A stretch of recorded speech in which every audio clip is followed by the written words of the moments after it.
Okay.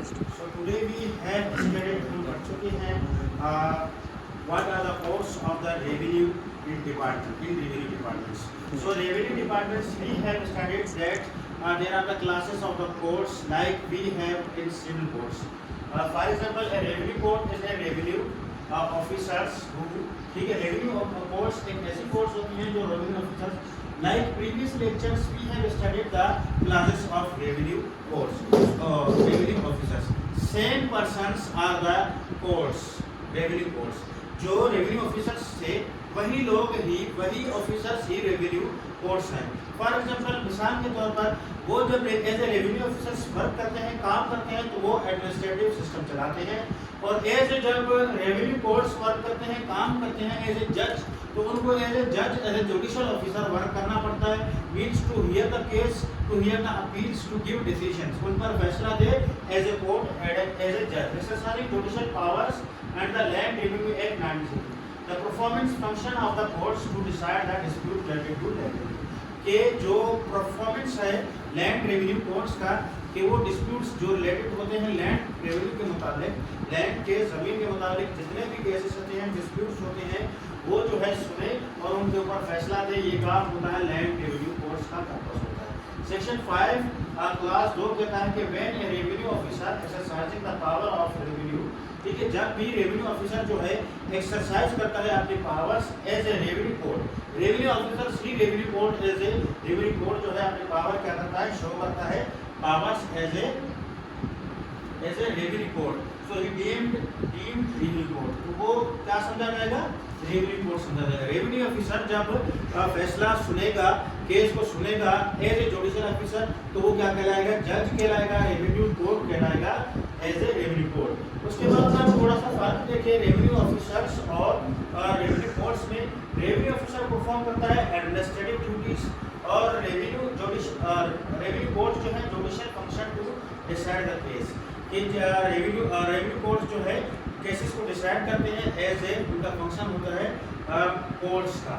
अगर हम दूसरा एग्जांपल देखें कि रेवेन्यू ऑफिसर जो है to work under the administrative law ये जो है काम करता है एडमिनिस्ट्रेटिव लॉ के तहत काम करते हैं रेवेन्यू ऑफिसर्स मगर रेवेन्यू कोर्ट्स काम करते हैं to work under the procedural law and natural principle justice पर काम करते हैं। अगर एग्जांपल को देखें to correct the revenue officers का काम था टू करेक्ट द रिकॉर्ड की करेक्शन वगैरह को देखना है रिकॉर्ड को संभालना जो है एज एडमिनिस्ट्रेशन और रेवेन्यू वगैरह कलेक्ट करना काम था किसका रेवेन्यू ऑफिसर्स का। अगर कोर्ट का काम है कि वो डिसाइड करे डिस्प्यूट को जो डिस्प्यूट्स उठते हैं अपील्स आती हैं केसेस आते हैं उनको सुने।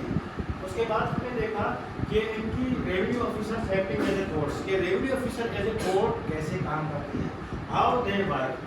Revenue naib tehsildar is a revenue court of minor land dispute अगर छोटा सा मसला होगा बिल्कुल छोटा सा मसला होगा केस होगा तो ये किसके पास चलेगा नायब तहसीलदार या जिसको असिस्टेंट कलेक्टर सेकंड ग्रेड कहते हैं और तहसीलदार जिसको असिस्टेंट कलेक्टर फर्स्ट ग्रेड कहते हैं ये सुनेंगे। माइनर हमारे पास डिस्प्यूट क्या कौन से थे माइनर डिस्प्यूट हमारे पास है correction of the errors in the revenue record में अगर कोई गलती होती है तो आप तहसीलदार नायब तहसीलदार के पास केस लगाएंगे। Position of the dispute over the small lands अगर किसी पोजीशन की डिस्प्यूट हुई कब्जे के मुताबिक कोई लैंड की कब्जे के मुताबिक कोई डिस्प्यूट है तो भी आप तहसीलदार नायब तहसीलदार मगर लैंड क्या होनी चाहिए स्मॉल लैंड के ऊपर होनी चाहिए ठीक है। स्मॉल लैंड डिस्प्यूट होगा तो आप कहाँ जाएंगे तहसीलदार और नायब तहसीलदार। उसके बाद था हमारे पास assistant collector to hear the cases appeals and revisions from the decision of the assistant collector grade 1 ठीक है। असिस्टेंट कलेक्टर के पास क्या अथॉरिटी है टू हियर द अपील के अपील को सुने एंड रिवीजन कौन सी अपील को सुन सकता है जो फैसले तहसीलदार नायब तहसीलदार ने पास किए थे और आप उसमें एग्रीड हैं फैसला आपके खिलाफ आया अगेंस्ट आया तो आप जो है अपील या रिवीजन सुनेंगे वो अपील या रिवीजन उनके खिलाफ तहसीलदार या नायब तहसीलदार के खिलाफ कौन सुनेगा असिस्टेंट कलेक्टर सुनेगा। To hear the cases appeal and revision from the decision of the assistant collector ठीक है। जो decision assistant collector means tehsildar या नायब तहसीलदार ने दिया था उसके खिलाफ आप कहाँ जाएंगे असिस्टेंट कलेक्टर के खिलाफ। कलेक्टर का क्या काम होता है एज ए कोर्ट कलेक्टर का काम होता है decide the major disputes and appeals collector का काम होता है जो बड़े डिस्प्यूट्स हों उनको सुने। नायब तहसीलदार का काम क्या था, जो छोटे डिस्प्यूट्स थे, करेक्शन वगैरह रिकॉर्ड में था, छोटी लैंड की डिस्प्यूट या पोजीशन वगैरह थी, डिस्प्यूट पोजीशन वगैरह थी, कब्जा छोटी लैंड की जो होता है उसकी जो है कौन सुनता था, तहसीलदार नायब तहसीलदार। मेजर कलेक्टर जो है मेजर डिस्प्यूट जो बड़ी बड़ी डिस्प्यूट्स होती हैं वो कौन सुनता है, हमारे कलेक्टर साहब। कलेक्टर डीसी साहब सुनते हैं। मेजर डिस्प्यूट तो कौन सी, ओनरशिप मीन्स किसी की मिल्कियत का मसला है, मैं कहता हूँ कि जमीन का मालिक मैं हूँ, आप कहते हैं हाँ मैं हूँ मालिक। अगर मिल्कियत का मसला है तो ये केस कहाँ पर चलेगा, कलेक्टर साहब के पास, डीसी साहब के पास चलेगा। अगर कॉम्प्लिकेटेड म्यूटेशन या अपील है, कोई कॉम्प्लिकेटेड अपील है या complicated mutation, entries, alteration, changes वगैरह है तो ये कौन सुनेगा, ये भी डीसी साहब ही सुनेगा, न कि तहसीलदार, असिस्टेंट कलेक्टर, न कि नायब तहसीलदार। अगर पार्टीशन का डिस्प्यूट हो, पार्टीशन वगैरह हिस्से वगैरह का डिस्प्यूट वगैरह हो, भाई हम अपनी जमीन के हिस्से करना चाहते हैं, वालिद साहब वगैरह खोद हो चुके हैं, या फिर हम 5 भाई हैं, एक ज़मीन 10 साल से खा रहे हैं, अब हम जो इस ज़मीन को हिस्सा करना चाहते हैं, पार्टीशन करना चाहते हैं, so you will file a case before the collector साहब, डीसी साहब। डिसाइड, ठीक है, व्हाट इज द पर्पस और what is the work as a judicial as a court of the collector DC to decide the major disputes and appeals. ठीक है, उसके बाद है कमिश्नर साहब है। Commissioner is the higher judicial authority. Commissioner जो है एक हायर जुडिशियल मीन्स एक हायर कोर्ट है इन द डिवीजन। अपने डिवीजन में कमिश्नर जो है लैंड रेवेन्यू के हिसाब से सबसे बड़ी कोर्ट होती है डिवीजन के लिहाज से, में हियर अपील्स। अगर कलेक्टर जो है किसी के खिलाफ केस डिसाइड करता है केस को, तो वो बंदा जो है कहाँ पर जाएगा, कमिश्नर के पास अपील लगाएगा कि कलेक्टर साहब ने मुझे सही से नहीं सुना या मेरे खिलाफ गलत ऑर्डर पास किया, so you may file appeal before the collector साहब। उसके बाद हमारे पास आखिरी कोर्ट है रेवेन्यू कोर्ट्स में, आखिरी जो सबसे higher and final authority court है, board of revenue court is a final appellate authority. ठीक है, फाइनल अथॉरिटी है हमारे पास board of revenue court, appellate authority है इन द प्रोविंस। सूबे में सबसे हायर और बड़ी कोर्ट होती है कौन सी, board of revenue, and have a divisional authority to hear the cases. इसके पास डिविजनल अथॉरिटी भी है। आप जो है रिवीजन लगाना चाहते हैं बोर्ड ऑफ रेवेन्यू में, फाइनल अथॉरिटी कमिश्नर के खिलाफ, अगर लखनऊ में बात करें आप कमिश्नर के खिलाफ जो है बोर्ड ऑफ रेवेन्यू में जाएंगे। बलूचिस्तान की बात करें बोर्ड ऑफ रेवेन्यू सेक्रेटरीट में कोर्ट है, तो आप सेक्रेटरीट में बोर्ड ऑफ रेवेन्यू में आप जो है क्या लगा सकते हैं, केसेस लगा सकते हैं। ये माइनर केसेस हमने डिफाइन किए। माइनर केसेस कौन से होते हैं, correction of the errors in the revenue code, position disputes and समान लैंड्स।